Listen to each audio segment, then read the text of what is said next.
Well, when I was a little boy, the movie The Exorcist came out. Now, I was way too little to see that movie at the time, but I remember being so scared just seeing the TV commercial for it.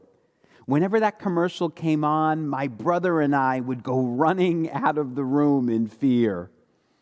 I, of course, got to see the movie years later, and it truly is one of the most frightening movies of all time. The writer of the movie claims that it's based on a true story, the story of a little girl supposedly possessed by the devil. Now, I share this with you today because the gospel reading from today's lectionary is one in which Jesus appears to perform an exorcism, casting an unclean spirit from a man's body. So I thought it would be a good opportunity for us today to talk about our concept of the devil. Now, most of us at Douglas UCC have grown in our concept of God over the years. Most of us no longer see God as an old judgmental man up in the clouds with a long gray beard and sandals. We've come to understand God not as a person, but as the divine light and love of the universe that makes its dwelling place with us and within us. So since we've grown in our concept of God, I think it's also time for us to grow in our concept of the devil and of evil. The devil, of course, is not a red guy with horns and a pitchfork. He was never described that way in the Bible. In fact, he's not described at all, ever, not one time. And that surprises a lot of Christians. You know, the majority of the world's major faith traditions, Buddhism, Taoism, Hinduism, Native American spirituality, and yes, Judaism, the very religion of Jesus, none of them believe in the devil or in hell. These are concepts that were developed by the early Christian church. They took a Greek god, Pan, who had hooves and horns, and they fashioned the devil after him because Pan represented the God of the wild. Now, we know that Jesus spent 40 days and 40 nights in the wild, in the wilderness, where he wrestled with the devil. But it wasn't a red guy with horns and a pitchfork. So who or what was Jesus wrestling with? Well, the Hebrew word for Satan doesn't mean red guy with horns.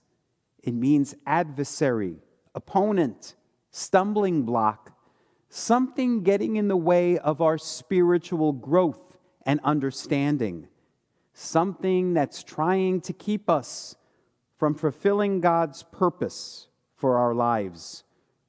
You may remember that Jesus also used the phrase, "Get behind me, Satan," when speaking to Peter, his own disciple, the one he called his rock.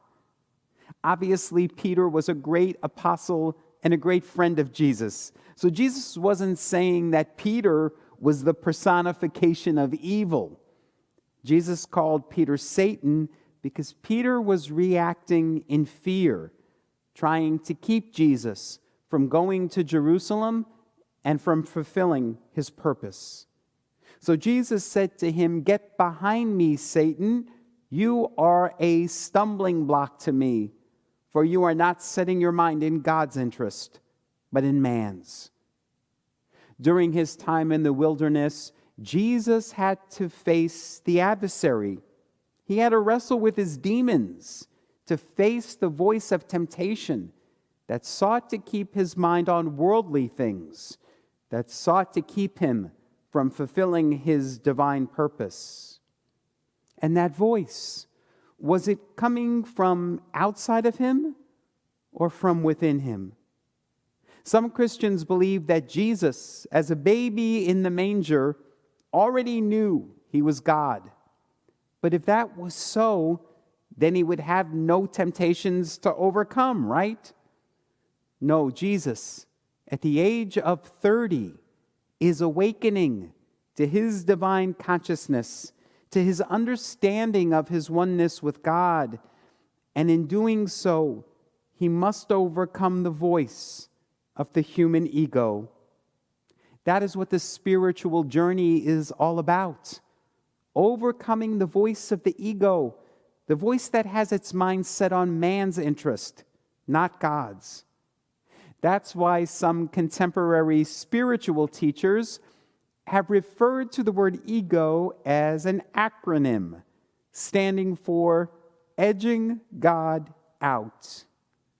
That's what the adversary, the opponent, the father of lies, the ego does. Edges God out, tries to keep us from discovering our oneness with God, because once we discover it, the ego is defeated. In John's Gospel, Jesus called the adversary the father of lies, lies that are keeping you from discovering the truth of your being. The truth of your being is that you are the light of the world, just as Jesus said. And the voice in your head that tells you differently is a liar, is the adversary, is the devil. This is not an outside force trying to tempt you. This is an inner negative voice that tells us lies. Lies like, you're not good enough. You'll never have enough. You're broken. It's the voice that tells you that you're limited and separate from God. Jesus tells the father of lies to get behind him, not in front of him, but behind him. Maybe we can't totally get rid of the ego while we're in human form, but we don't have to put it in the driver's seat. We don't have to let it control our direction in life. Don't make those negative voices the driving force of your life. If you notice from his wilderness experiences, Jesus doesn't fight the adversary. He simply confronts it with the truth. From time to time here at Douglas UCC, we read together the Lord's Prayer translated from the original Aramaic, which was the language that Jesus spoke.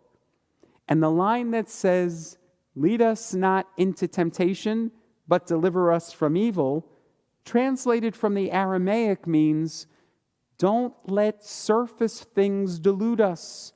Free us from what holds us back from our true purpose. That's what temptation is. Surface things that delude us. That's what evil is. It's what holds us back from our true purpose, keeps us from our light.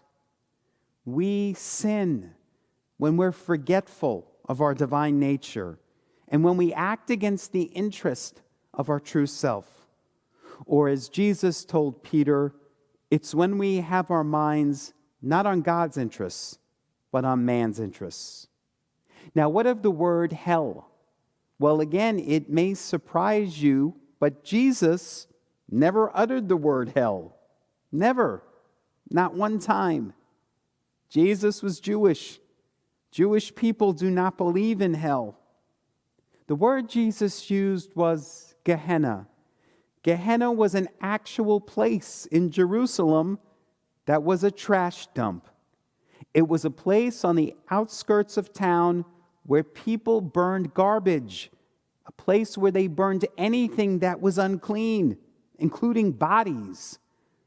By using the example of Gehenna, Jesus was once again giving the people a metaphor, like he did often in his teachings.